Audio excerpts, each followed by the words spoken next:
తెలుగు రాష్ట్రాల్లో అతిపెద్ద lift manufacturer lifts ట్రై.com dealership కూడా ఇవ్వబడును.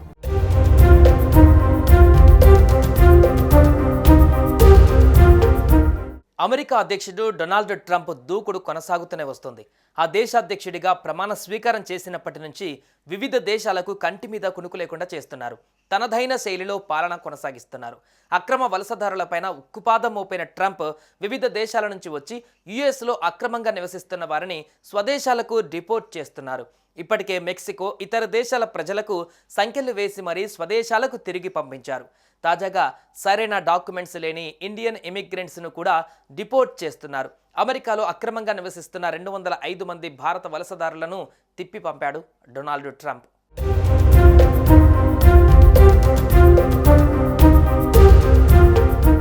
ఇదిలా ఉంటే రూపాయిపై కూడా ట్రంప్ దెబ్బ గట్టిగా పడింది.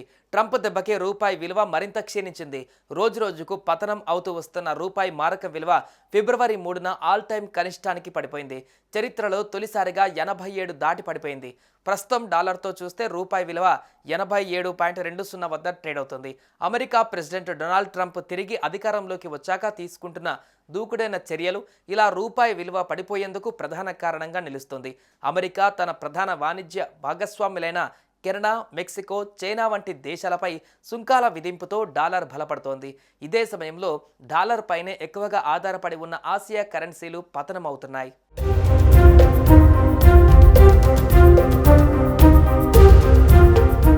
అంతర్జాతీయ వేదికలను ట్రంప్ వదలట్లేదు. ప్రమాణ స్వీకారం చేసిన 2వ రోజే ప్రపంచ ఆరోగ్య సంస్థ నుంచి బయటకు వచ్చారు. ఈ అత్యుత్తమ అంతర్జాతీయ వేదిక నుంచి అమెరికా వైదొలగడానికి ఉద్దేశించిన ఎగ్జిక్యూటివ్ ఆర్డర్ పైన సంతకం చేయడం కలకలం రేపింది. WHOకు నిధుల పంపిణీని నిలిపివేశారు. ఫలితంగా కోవిడ్ లాంటి ప్రాణాంతక మహమ్మారి వ్యాప్తి చెందినప్పుడు కానీ లేదా ఇతర అంటువ్యాధులు ప్రబలినప్పుడు అమెరికా నుంచి రావాల్సిన ప్రత్యేక నిధులు WHOకు అందవు. International aid and disease response గ్రూప్లో అమెరికా కీలక భాగస్వామిగా ఉంటుంది. ఇందులో నుంచి అమెరికా తప్పుకోవడం వల్ల వ్యాధులు ప్రబలిన విపత్కర సమయాలలో పేద దేశాలకు వరల్డ్ హెల్త్ ఆర్గనైజేషన్ నుంచి అందే ఆర్థిక సహాయం మందగించిపోయే అవకాశాలు లేకపోలేదు. దీనికి ప్రధాన కారణం WHOకు అతిపెద్ద ఆర్థిక వనరు అమెరికానే కావడం. విపత్కర సమయాలలో అమెరికా నుంచి నిధులు పంపిణీ ఆగిపోతుంది.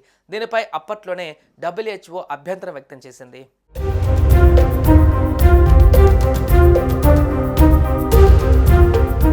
ఇప్పుడు తాజాగా ఐక్యరాజ్య సమితికి డొనాల్డ్ ట్రంప్ షాక్ ఇస్తారని తెలుస్తోంది. ఐరాస మానవ హక్కుల సంఘం నుంచి బయటకు రావాలని ఆయన భావిస్తున్నట్లు సమాచారం. మానవ హక్కుల సంఘం నుంచి తప్పుకోవడానికి ఉద్దేశించిన ఎగ్జిక్యూటివ్ ఆర్డర్పై రేపు మాపో ట్రంప్ సంతకం చేయవచ్చని అమెరికా మీడియా అంటోంది.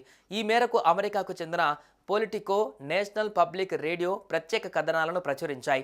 వైట్ హౌస్ సీనియర్ ఉద్యోగిని తమ కథనంలో ఉటకాయించాయి. ఆ ఉద్యోగి పేరు వెల్లడించలేదు. ట్రంప్ తీసుకున్న ఈ నిర్ణయం వల్ల మానవ హక్కుల సంఘానికి అమెరికా తరపు నుంచి నిధుల కేటాయింపులు స్తంభించిపోతాయి. ప్రధానంగా మానవతా దృక్పథంతో ఈ సంఘం అంతర్జాతీయంగా పేద దేశాలు అక్కడ నిర్వహించే శిబిరాలకు అందే ఆర్థిక సహాయంపై దీని ప్రభావం పడుతుందనడంలో సందేహాలు అక్కర్లేదు. మానవ హక్కుల సంఘం నుంచి ప్రధానంగా పాలస్తీనాకు నిధులు పెద్ద ఎత్తున తరలి వెళ్తుండటం పట్ల ట్రంప్ అభ్యంతరం వ్యక్తం చేస్తున్నారని యుఎస్ మీడియా అభిప్రాయపడుతోంది.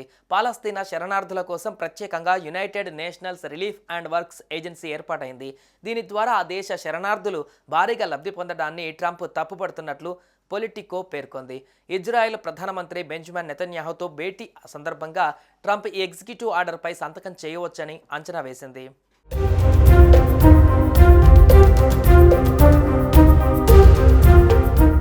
సుమన్ టీవీలో మీ పర్సనల్ అండ్ బిజినెస్ ప్రమోషన్స్ కోసం కింది నెంబర్కి కాంటాక్ట్ చేయండి.